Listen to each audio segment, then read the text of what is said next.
What Peter Lynch taught me about business acquisitions. So the first thing that Peter Lynch taught me about business acquisitions is know why you are buying. Now this is so huge and it can be unpacked to such a wide level, but it needs to be done on an individual level. So the reason why he says know why you are buying is because number one, you need to understand what your long-term goals are with this particular acquisition. Of course, he's talking about investing and we're talking about business acquisitions, value acquisitions. So why are you buying that business? What is your long-term goal? What is it going to do for you and your current business or your personal situation? You need to think about that and to peg that business acquisition to your goals. Peg that business acquisition to your long-term prospects or what you want to do long-term. Then you'll be able to make great decisions. And of course, always make decision with a cool head. That's something from Charlie Munger, but Peter Lynch also says the same thing, that always make the business decision from a cool head. And the next thing that he talks about is to always buy a business within your circle of competence, within your area of competence. So how do you know that that business is within your area of competence? What Peter Lynch says is that, are you a business owner within that industry at the moment? Or are you an executive or a manager within that industry? Do you know something that other people don't know? And even consumers, people who are consumers of a product or a service, know about an industry more than someone who is not a consumer within that product or service or within that industry. Let's say, for example, me, I don't know anything about, for example, golf. I'm not really a sports person. But there are people who play golf. They understand what the best clubs are. They understand what the best golf balls are. They understand what to wear. They understand all of these things that I have no idea about. So if you're a golfer and you're really interested in golfing, so buy a golfing business. Why? Because you already know about it and I don't. So therefore, I'm not going to buy a golfing business unless I want to learn about golfing. And by the way, it doesn't take too long to learn about something. So as you get older, one of the great things about investing is that as you get older or you get more experienced, so it doesn't mean that you get older, you just research more and more about different things, is that your circle of competence is going to grow. And therefore, the pool of businesses that you can buy is also going to grow because your circle of competence is growing as you get more and more experience, whether that's through age or whether that's through doing more things. So that's how you understand whether that business is within your circle of competence. The next thing that Peter Lynch advises is go for businesses which are in industries which are on the upward trend.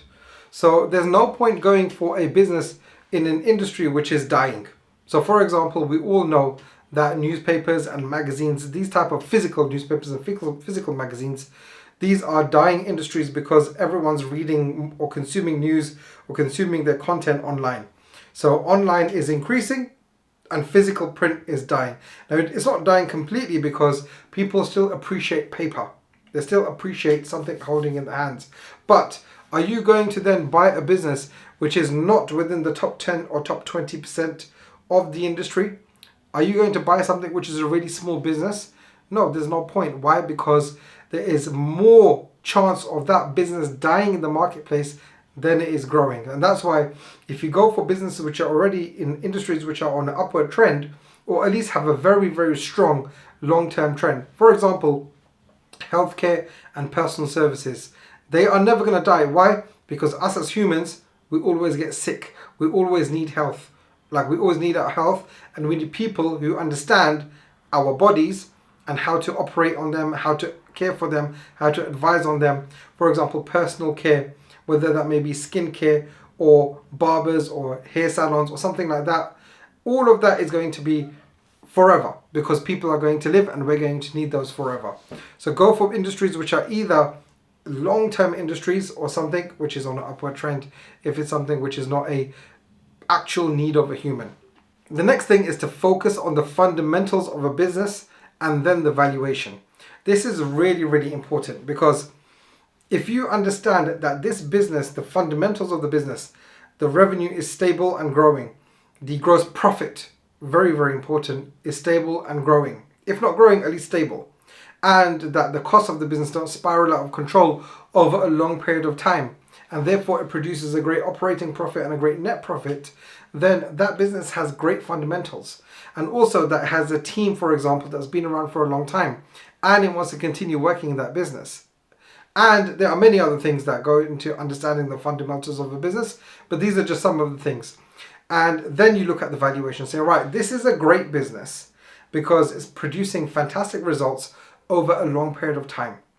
And also, then the valuation of that is a good valuation, meaning a good valuation for a buyer. Remember, when you're buying businesses, you're buying it from a seller. So therefore, you need to make sure, of course, you want to get the best price for yourself, but pay a fair price. Now, it also depends on how many acquisitions you want to do. If you just want to do one acquisition, beat that valuation and get the best deal ever, because you're never going to buy another business. Or if you're going to do multiple acquisitions, then you want to get a reputation in the industry that yes, you are looking for a great deal every single time, but you're also willing to be fair to the sellers.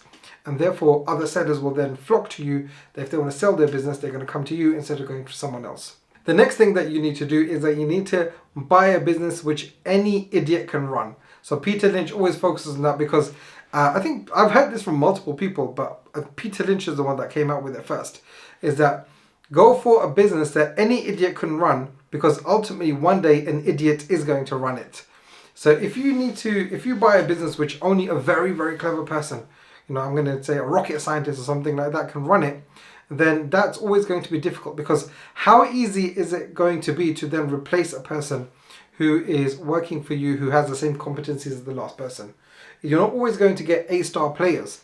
So therefore, you need to ensure that a business is easy to run, because it's a simple to operate business. The fundamentals are really, really strong by itself, by the business itself, and it operates with a great competitive advantage in the marketplace, and it's an upward trajectory industry. These are all going to be fantastic ways to go and buy that business, because even if you go and put an idiot as a manager, the business is still going to be successful and it's still going to run and produce a profit for you, the ultimate business owner. And the last thing that Peter Lynch has taught me about business acquisitions is to accept your losses to ensure that you win long term. A lot of people, they get discouraged because they buy a business which maybe has not lived up to their expectations. I've got businesses, particularly one pops to mind right now, that business did not live up to its expectations, but that business did not stop me from going and buying other businesses. If that particular business acquisition stopped me from going to buy businesses thereafter, I would have lost out on at least £400,000 in profit per year, right? So that's why it's so important that you continue to buy businesses and accept, right, that wasn't a great one. Remember, not every single business that you buy is going to be a winner. There are going to be some losers, and there are going to be some businesses which are just average, and then you're going to have your big hitters. And that's what you want to look out for. Remember, when you identify a great business, go all in and pounce on that opportunity. That's one of the key advices from Charlie Munger. So Peter Lynch kind of says the same thing: accept your losses to win in the long term. So that is what Peter Lynch has taught me about business acquisitions and helped me form the value acquisition. So if you want to find out more about value acquisitions, watch this video which is coming up on the screen right now. It's going to teach you so much about value acquisitions, but also there's a link in the description in which you can watch the full training on the value acquisition.